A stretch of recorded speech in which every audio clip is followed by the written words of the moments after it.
Hi everyone.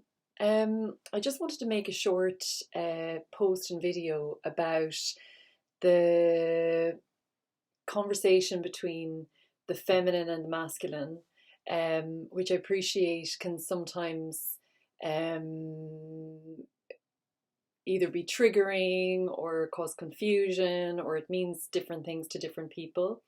Um, and, you know, I suppose what I feel on this personally is that when we start going into labels and words and analyzing their meaning, we can very quickly go into our minds, and you can kind of feel that you become a bit disconnected, and you're trying to understand words where, in a way, it's very difficult to put words on certain dimensions. And the sacred feminine, yeah, I suppose, is a label for a certain dimension that is very difficult to actually grasp. It's something that we kind of feel, or we know, or we touch upon, or we sense into. And it's also actually a reason why um, it can be good to speak this, because in a way the voice connects to the body, and we can sometimes just hear a resonance, or we know what someone is talking about because we resonate with their voice, even though the words can be themselves, yeah, different people can use different words to describe the same thing. Having said all that, I know it is important to be clear and to try and clarify exactly what you yourself are speaking of. And I suppose I would say that for sure, I certainly don't associate masculine and feminine with gender. So I acknowledge and see that we all, men and women, have masculine and feminine energies. And I think the way we have come to understand that is that the feminine is the more receptive, open, um, I suppose you could say, like, relational part of us. Yeah, the part of us that receives, whereas we talk about the masculine as as that aspect, or that energy within us that is more action oriented, the yang, that moves forward, the kind of the doer. And again, uh, I don't feel like I'm an expert in describing this, and I think we all have a different, perhaps, understanding, or slightly different understandings of what these mean. But I think in general, this is how we can describe masculine and feminine energies. Um, for me, when we're talking about the sacred feminine and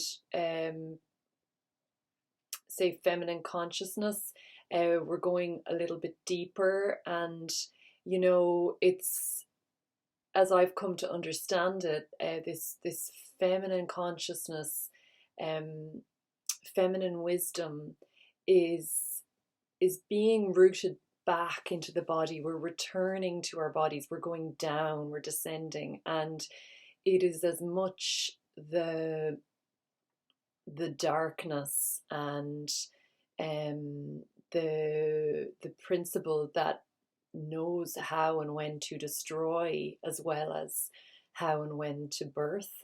And for women, it is true that we are more anchored in that feminine consciousness by the very reason that we hold a womb in our bodies. We are closest to this principle of birth and death. And you can go very deep into these feminine mysteries, where our womb is a portal and reflects, the greater womb of creation. And this is where it is very juicy, to bring this conversation into the law and what this means. So yeah, that's where I think, on the one hand, we can talk about feminine energy and masculine energy, and we're talking about the feminine maybe more as kind of a flowing, receptive, compassionate, loving. However, this deeper conversation is bringing in the feminine wisdom rooted deep in the body that also knows how to destroy, and that is full, can be full of grief and rage, that knows and is deeply intimate with the cycles of life and death, on a micro level and a macro level. And this is also where I feel the deep feminine wisdom in our bodies recognizes how our legal systems have become dysfunctional, because they have moved so far away from this organic knowing of the cycles of birth and death. So yeah. What else did I want to say? You know, I did a little bit at the end of last year on the sacred masculine, which I also feel can be and is going to be like this very exciting, juicy conversation, particularly in law. It's not, I don't, it's not where I'm at the moment.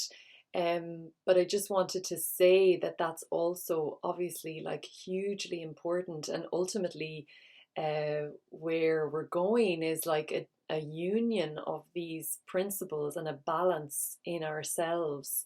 And but there is this, I think, huge conversation for men in particular on the sacred masculine and what that means. And you know, what we were exploring at the end of last year was how men have become so disconnected from their feelings. And um, yeah, like it's, and of course that's a huge conversation in law. But I just wanted to touch on that because I know that speaking about the feminine masculine can, um, yeah, for different people, cause confusion, or feel somehow like it's about excluding men or rejecting the masculine. And that's definitely not where I'm coming from or what I'm interested in. And the other thing I wanted to say was, you know, ironically, maybe for me, I learned more about feminine energy and also being rooted in my body and being grounded, um, from my dad rather than from my mum. And so I really have a strong resonance with men and holding feminine energy, and feel like I've learned it more from men perhaps than from women. And that's also actually in my legal career. I resonated more strongly with men who were quite embodied and rooted. Um, what else do I want to say?